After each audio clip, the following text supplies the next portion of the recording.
শুভ ভূত চতুর্দশীতে সবাইকে আমার আন্তরিক প্রীতি ও শুভেচ্ছা। শুভ ভূত চতুর্দশীতে 14 শাক 14 প্রদীপ এগুলো তো প্রথম থেকে মানে ছোটোবেলা থেকে শুনে আসছি।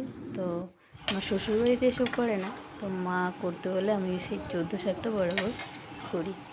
তো সকালবেলা টিফিন করে স্নান করে পুজো টুজো দিয়ে তারপরে 14 শাক খুঁজতে বেরিয়েছি।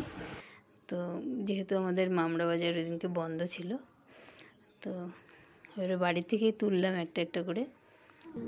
তো 13 পর্যন্ত হয়েছে অনেক কষ্ট করে, 14 আর হচ্ছিল না। তখন আমি কি করলাম, বাগান থেকে গিয়ে একটা খারকুল পাতা ছিল, একটা মানে একটা গাছ হয়েছে, একটা পাতা শুকিয়ে গেছে আর একটা ছিল, ওটাকে তুলে নিয়ে এলাম।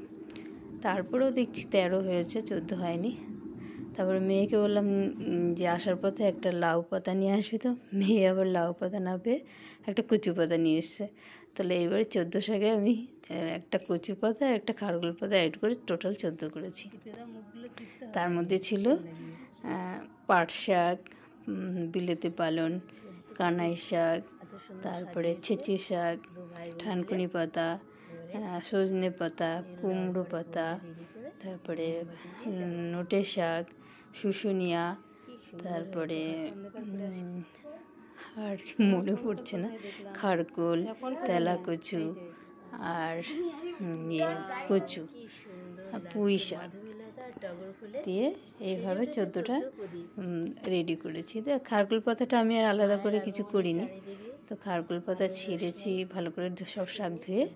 রান্নাটা আমি দেখাইনি, রান্নাটা করে ভিডিও করতে ভুলে গেছিলাম রান্নার। তারপরে খেতে বসেছি 3 জনে মিলে, কর্তার পাতে দিয়েছি। মেয়ে খুব ভালো খায় 14 শাকটা, আমিও ভালো খাই। তো আমি ভাবলাম একটা খারকুল পাতাতে আর কী হবে।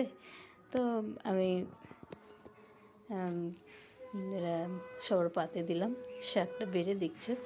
তো আমার বর খেয়ে বলছে, বাপরে এতে কী দিয়েছো, গলা কুটকুট করছে।